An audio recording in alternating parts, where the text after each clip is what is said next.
Here we are going to see the detail analysis part. So this is the block diagram of thermal power plant, and now that thermodynamic cycle, what actually working here, that is named as a Rankine cycle.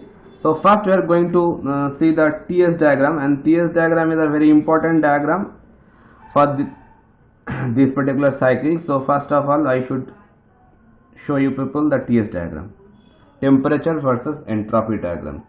So here first I should draw the steam dome. The steam dome is look like this. This is our critical point. Okay, now I just told that this cycle is having two different pressure region. Higher pressure region is the boiler pressure and lower pressure region is the condenser pressure. Okay, and just first let me draw the cycle.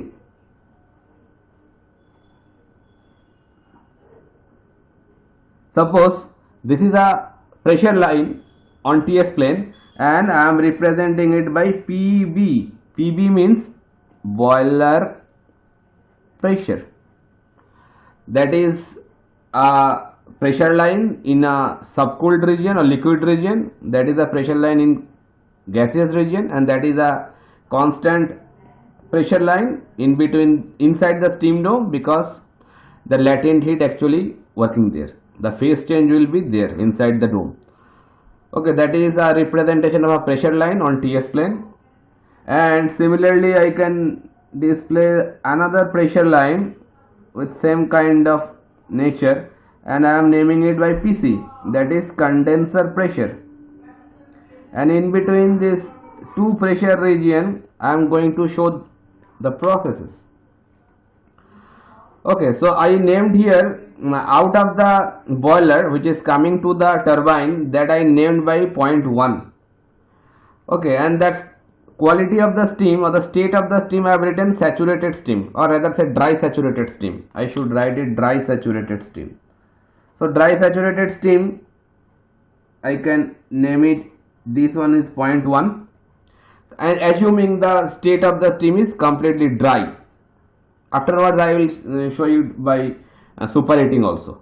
Okay, first consider the steam which is coming out of the boiler or entering the turbine, that is a completely dry saturated steam with a pressure which is known as boiler pressure. So obviously it will lie on this particular PB line, and if the steam is dry saturated steam, then the point will lie at this particular junction point. So that's why I named this particular point by 1.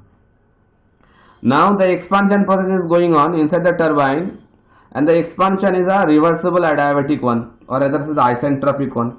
So the isentropic process obviously will give you a vertical line like this one.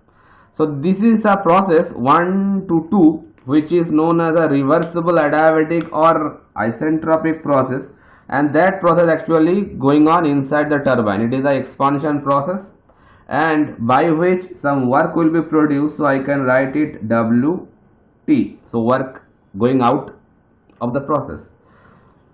Okay, now from 2 to 3 the condensing process is going on.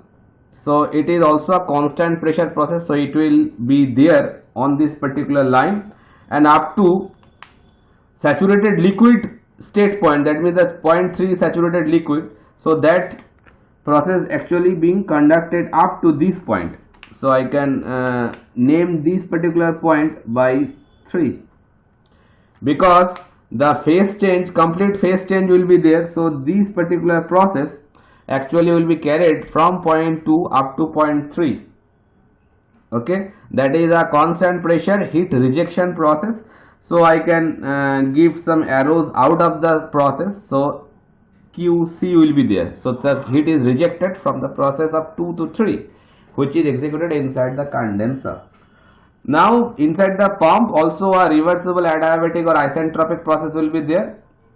Okay, so I can show it by again a vertical line like this manner. That process is 3 to 4, 3 to 4, and obviously we know a pump is a work consuming device, so some work is being supplied to the pump. So that's why I have written inside arrow WP.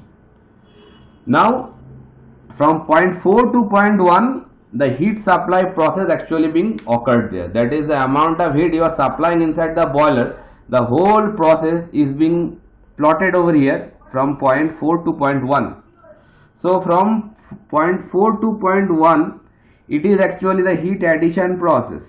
Heat addition process inside the boiler. That's why I have named it by QB from point 4 to point 1. Okay, so I can write it in short 4 to 1. 4 to 1, it is a constant pressure heat addition, where it is occurring inside the boiler. Then 1 to 2, that is a isentropic expansion, and where it is occurring, it is turbine. Inside the turbine it is occurring. Then from 2 to 3, that process is a constant pressure, that is the isobaric also, constant pressure heat rejection, where it is occurring inside the condenser. And 3 to 4, that is isentropic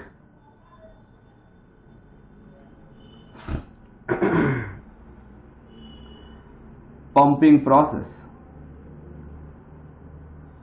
that is occurring inside the pump, or let us say feed pump. Okay, so this you can say isentropic compression also, because during the pumping some compression must be there, otherwise pressure cannot be raised. Okay, so that way these 4 different thermodynamic processes, they are linked together one after another and forming this thermodynamic cycle, by which we can achieve continuous supply of work from heat, and that thermodynamic cycle is known as Rankine cycle. All these thermodynamic processes which are participating over there, they are reversible process. That's why this cycle is known as reversible Rankine cycle. Okay, so after TS plane, if I show this particular diagram on different plane, like if I wipe okay, the space is limited actually. If I show it by a different plane like PV plane, so first of all I should remove this particular part. It is, I think you people have noted already. So now I can show this particular thing on a different plane, because if we see a particular cycle on different plane, then the concept will be more clear. It is PV plane. Then beside of that I am going to show you the same cycle on HS plane. HS plane means specific enthalpy versus specific entropy and pressure versus specific volume. Okay, that same thermodynamic cycle. So in PV plane also I should draw the dome first, and HS plane it will be slightly different in shape, like this one. Okay, so in PV plane I am doing the same thing from point 1 to 2, that is the isentropic process. Suppose I should draw the 2 pressure region first. Suppose this is our boiler pressure, that is PB, and this is our condenser pressure, that is PC. Okay, now this is our point 1. So from point 1 to 2, that is the isentropic process. And isentropic process in PV plane, it will look like this. It is the isentropic process if we display it on our PV plane. So this is our point 1 and point 2. Here it is a work producing process, so WT will be there. And from point 2 to point 3 up to this saturated liquid point, that process will be going on inside the condenser, and it is a constant pressure, that's why a horizontal line is there. Heat will be rejected, so QC will be coming out. Then from 3 to 4 it is also a isentropic process, and how much rise will be there? Obviously up to the boiler pressure it should rise. So that is pump work actually being supplied, WP, and this is the point 3 and this is the point 4. So from point 4 to point 1, that is the boiler pressure, a boiler work, that is a constant pressure heat addition, so QB. So that way the same cycle is being displayed on PV plane also.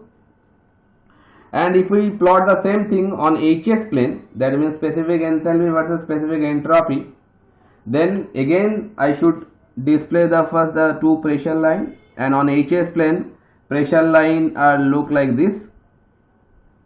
If we go through the Mollier diagram, you can see those pressure line how they are climbing in a Mollier chart.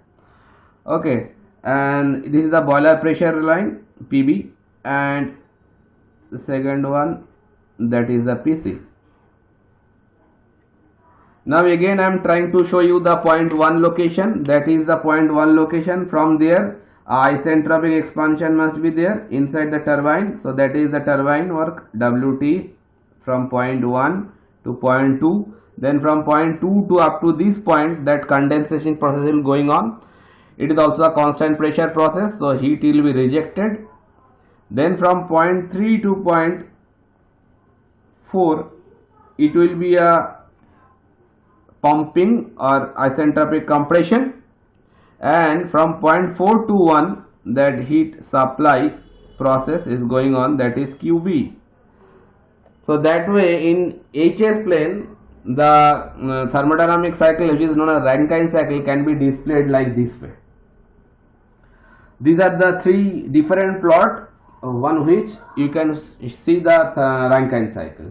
Now we are going to apply the steady state steady flow energy equation on these particular different devices, because they all are steady flow devices, so we can easily apply. Okay, so we can say that for turbine, now we can wipe out this particular block diagram, it is not needed now, so that way I need some space for analysis part. This diagram will help us. Now from by steady state steady flow energy equation, what we can do over here, first find for turbine. So for turbine, what actually occurring there, some expansion is going on. Okay, so if we neglect the change in kinetic energy and change in potential energy, then that steady state steady flow energy equation we can write like this, that amount of heat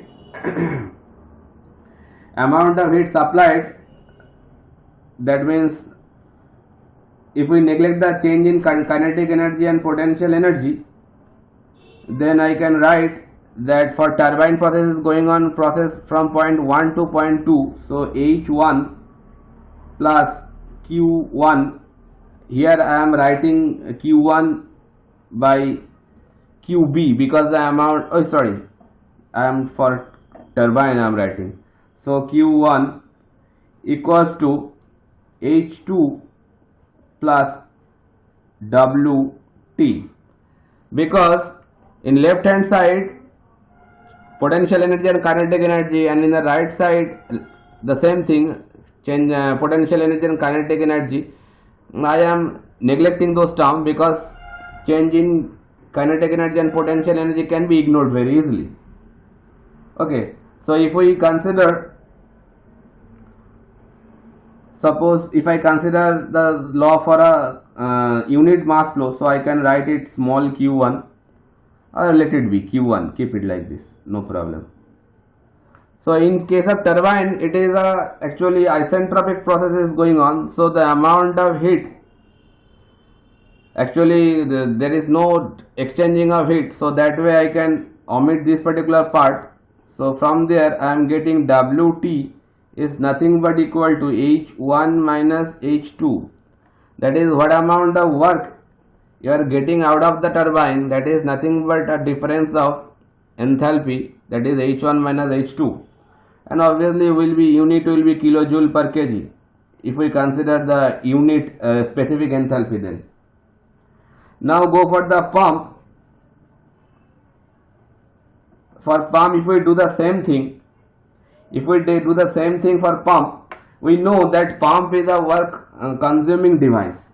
Okay, so I can write Wp, that is nothing but equal to H4 minus H3. Now here you can see that H4 value is higher than the H3 value, so it will give you a positive value. But I am considering that work is being supplied to the pump, so that way I am keeping in our mind that it is a work consuming device. So I am just taking the magnitude over there. H4 minus H3 will be the magnitude of work is being supplied to the pump. Understood? It is only the magnitude I am considering, but it is a negative work actually. Okay, if we apply that steady flow energy equation for pump, so you can write like this way, like this manner. If I write it, H3 plus amount of heat is equals to H4 plus Wp, that is no.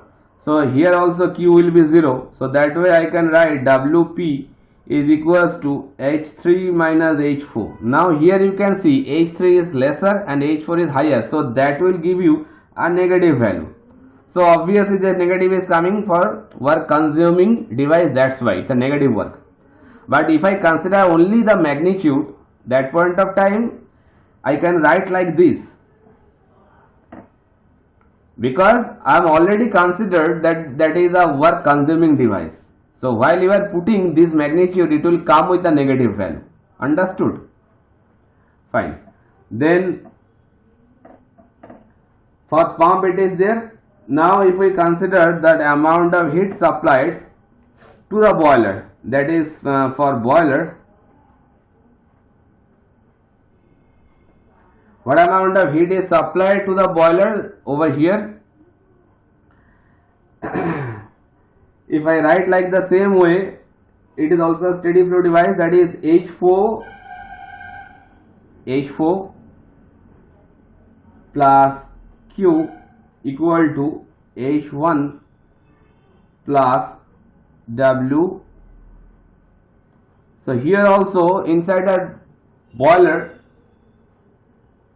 actually it's a heat addition process, so no work is being done inside the boiler, so W will be nullified. So from there QB will be H1 minus H4. All those units will be kilojoule per kg, because I am considering the specific enthalpy, that's why. So that is amount of heat supplied inside the boiler.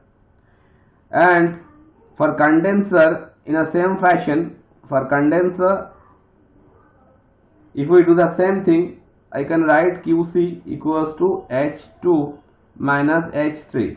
Here also you can see H2 is higher than H3, so it will give you a positive value.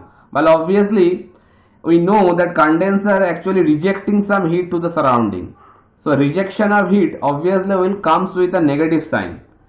But if we consider that amount, that is the magnitude only, so I can take it H2 minus H3. But while you are putting this value over anywhere, then always you have to put a negative before of that, because it is a heat rejection from the process. So obviously by sign convention it will give you some negative value. So that is only the magnitude of the heat rejection. Mind it, it is the amount, magnitude of heat rejection. While I am already considered that is a heat rejection, that way I should not reflect any sign of them in front of them. Okay, but obviously it will give you a negative value. I have mentioned already it is heat rejection, that's why I have neglected the negative sign. Understood? Fine. Then after getting all these values, If I try to find out the thermal efficiency means the net work done, that is obviously Wt minus Wp, and the amount of heat supplied, that is the Qb. So from there I can write Wt is nothing but H1 minus H2, and pump work, you have seen that I have been subtracted the Wp term. So Wp magnitude is H4 minus H3. You should keep in your mind one thing, that you should not put any minus before of that, because if we again put some minus before of H4 minus H3, then minus and minus, they will make a plus value. That point of time pump work will be added with the turbine work. Only once you can consider the sign, not the both times. Okay. Now coming with the QB, it is H1 minus H4. So if I shuffle this term, so I can write, you can see that H1 minus H4 you can take together, and H2 minus H3 you can keep them apart. So finally you can write 1 minus H2 minus H3 divided by H1 minus H4. That is the eta thermal for Rankine cycle. So for Rankine cycle, that is the thermal efficiency. So I can write it like this also. H2 minus H3 you can write by QC, and H1 minus H4 you can write it by QB also. So that is nothing but amount of QC is the amount of heat rejected from the condenser, and QB is the amount of heat supplied to the boiler. From there, from this relationship or that one also, you can get the thermal efficiency of a Rankine cycle. Now after this we are going to see that how we can find out these particular enthalpy values like H1, H2, H3 or H4. If you cannot get all those values, then we cannot find the thermal efficiency of the Rankine cycle. So next video we are going to see how these enthalpy values can be find out from steam table.